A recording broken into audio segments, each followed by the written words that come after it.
Welcome to OOTTO TV, the out-of-the-office investigation into the present state of personal health and psychophysiological actualization. This time, we're discussing human terrain theory and best practices. I'm Red. And I'm Shelby. You know, for the longest time, we've been taught to see our bodies as these constant battlefields, always fighting off germs from the outside. But what if that's only half the story? What if the real secret to health isn't about fighting an endless war, but maybe tending a garden? Today we're getting into something called human terrain theory. And honestly, the implications for taking back control of our own health are just profound. It really is a fascinating topic, Shelby, and we're going to give it the full investigation it deserves. First, we'll go back in time to a major debate in the 19th century between germ theory and terrain theory, just to see how we even got here. Then, we're going to really define what this terrain actually is. What are the core components inside you? And from there, it gets super practical. We'll look at the crucial signals of safety and danger that our everyday lives are constantly sending to our cells. Then we'll get into the good stuff, how you can actually start tending the soil within, the amazing power of what we're calling the nature prescription, and finally, how to wrap this all up into a regenerative mindset that can truly change your health from the inside out. Okay, let's set the stage a little bit. Almost everything we think of as modern medicine is built on this one single dominant idea: the germ theory. I mean, it's the bedrock for antibiotics, vaccines, our entire approach to fighting infectious diseases. And look, it has been incredibly successful in so many ways. But what most of us never learned is that the exact same time this idea was taking over the world, another, maybe more complete concept was right there alongside it. And this slide just lays out the difference so perfectly. Germ theory, which was championed by the very famous Louis Pasteur, basically says a specific microbe causes a specific disease. Simple. The solution? Find that bad guy and destroy it. It's all about an external battle. It's very A causes B. But then you have terrain theory from Antoine Béchamp. He argued that it's not so simple. He believed that microbes could actually change their form depending on the environment they found themselves in. So a perfectly harmless microbe could become a problem if the body's internal environment, the terrain, got out of balance. I absolutely love the fish tank analogy for this. It makes it so clear. So if you've got a sick fish, germ theory says you got to diagnose the fish's illness and give it some fish medicine. But terrain theory looks at the situation and says, whoa, hold on, let's clean the tank, right? Because a healthy, clean, well-oxygenated tank is what keeps the fish from getting sick to begin with. The pathogen isn't the root cause. It's just an opportunist taking advantage of a dirty tank. It's such a powerful reframe, isn't it? The debate was never about, do germs exist? Of course they do. The question was, what gives them their power? Germ theory is all about the seed of the disease. Terrain theory is all about the quality of the soil that seed lands in. If your soil is healthy and robust, that seed just can't take root. And this timeline really shows how one idea just completely took over. You had Béchamp and Pasteur as rivals back in the 1800s. But then, fast forward to the 1940s and you get the invention of antibiotics. This was a miracle. It worked so well against these deadly bacterial infections that it seemed to prove germ theory beyond any doubt. It was the magic bullet everyone wanted, and the more complex, nuanced terrain theory just got left in the dust by mainstream medicine. Oh, absolutely. That kill the germ model was a game changer for acute diseases, no question. But let's look at today. Our biggest health problems aren't things like smallpox anymore. They're these complex, chronic conditions, things like autoimmune diseases, type 2 diabetes, heart disease. And for those, the old model just doesn't work. You can't find one single germ to kill that causes lupus. And that's exactly why terrain theory is making this huge comeback. It helps explain the fundamental question: why do some people get sick while others, exposed to the exact same things, stay perfectly healthy? It shifts the whole focus from the invader to us, to the resilience of the host. And this quote, this is a kicker. It's attributed to Louis Pasteur himself, the father of germ theory. The story goes that on his deathbed, he finally admitted that his rival, Béchamp, was right after all. Now, whether that's 100% historically accurate or not, it captures this massive shift in thinking, that our ultimate defense isn't just about killing germs. It's about making our own inner terrain strong. It's like even the theory's greatest champion realized its limits in the end. Okay, so if the terrain is really the key, then we have to ask the obvious question: what is it exactly? It sounds a little bit abstract, but I promise you it's a very real, incredibly complex system. It's like a whole ecosystem that's running inside of you right this second, and it's basically dictating the state of your health. Yeah, this definition is so important to grasp. Your human terrain is not a single thing you can point to. It's the entire internal ocean that your trillions of cells are swimming in. It's the quality of the fluid between your cells, it's the balance of your hormones, it's the efficiency of your detox pathways. And for me, the most important part of this whole definition is that last phrase, all influenced by our lifestyle, diet, and thoughts. This right here, this is where our power comes from. Our terrain isn't some fixed thing we're stuck with. It is dynamic, it's responsive, and it is constantly being shaped by the choices we make every single day. You are literally the gardener of this inner world. All right, let's get into the nitty-gritty. When we talk about your terrain, we're talking about these very real biological systems. The gut microbiome is a huge one. We're talking trillions of organisms that are basically training your immune system 24/7. When they're happy, they produce compounds that lower inflammation everywhere in your body. So a messed up microbiome means a messed up immune response. Exactly.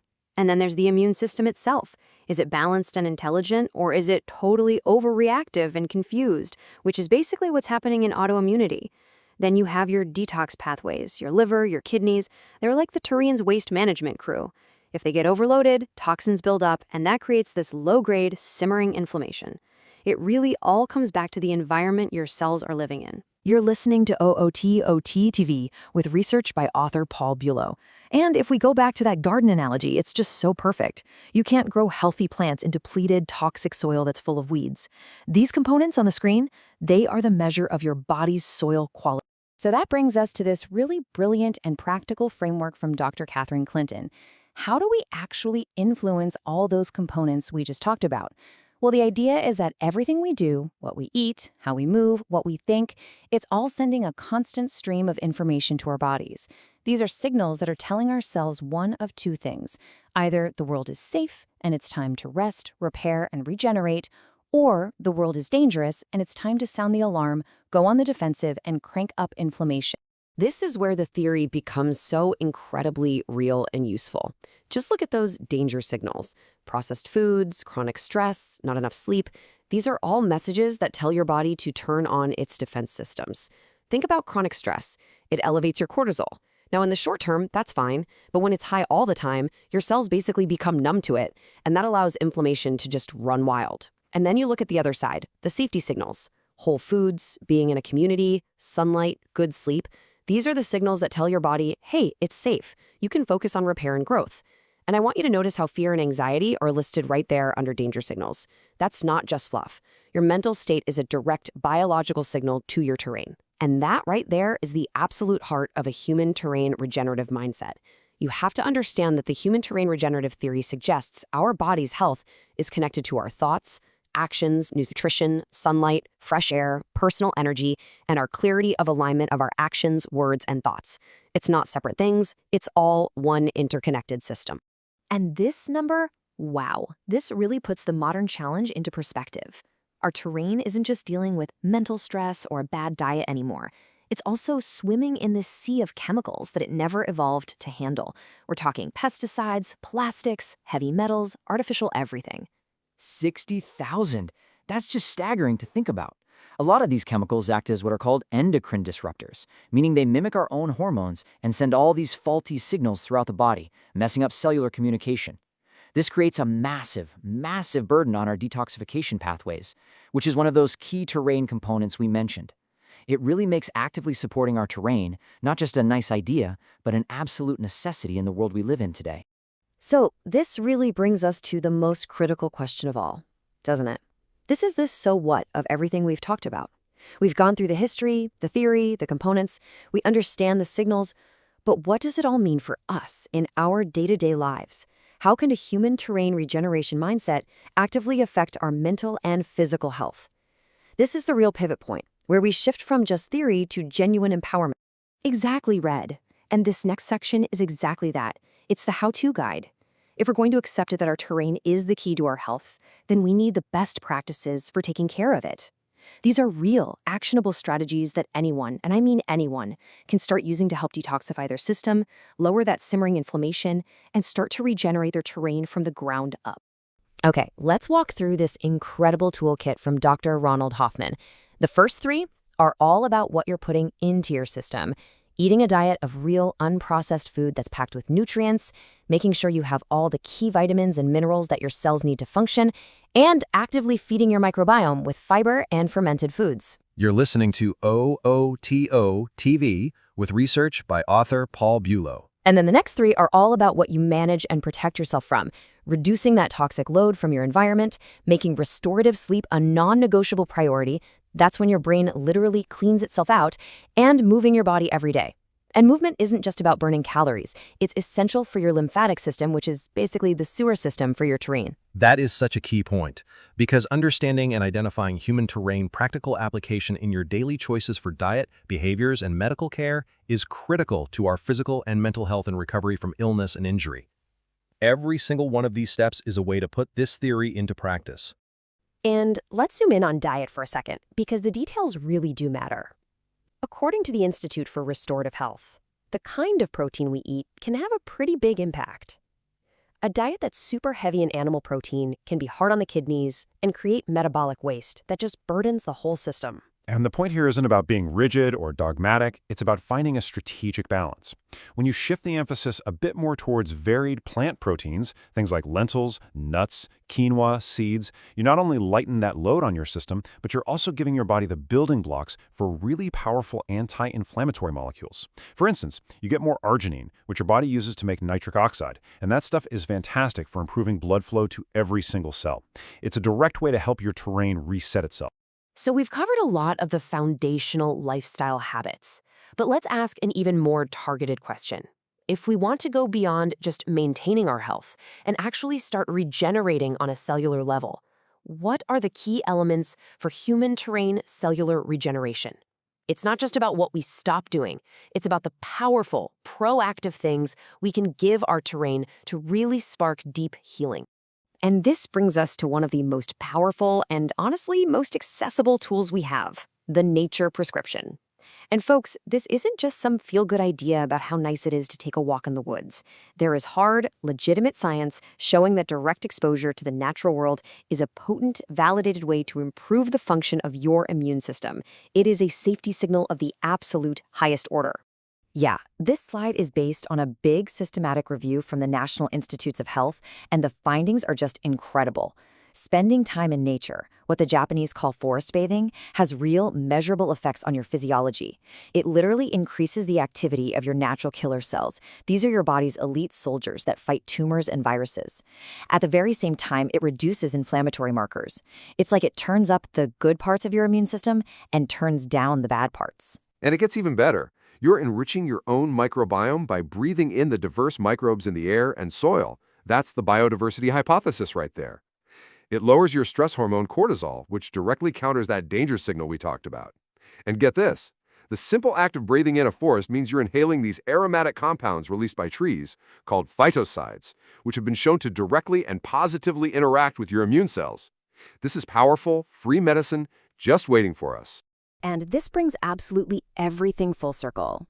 We've gone from a 19th century scientific debate all the way to cellular biology and the benefits of a walk in the park.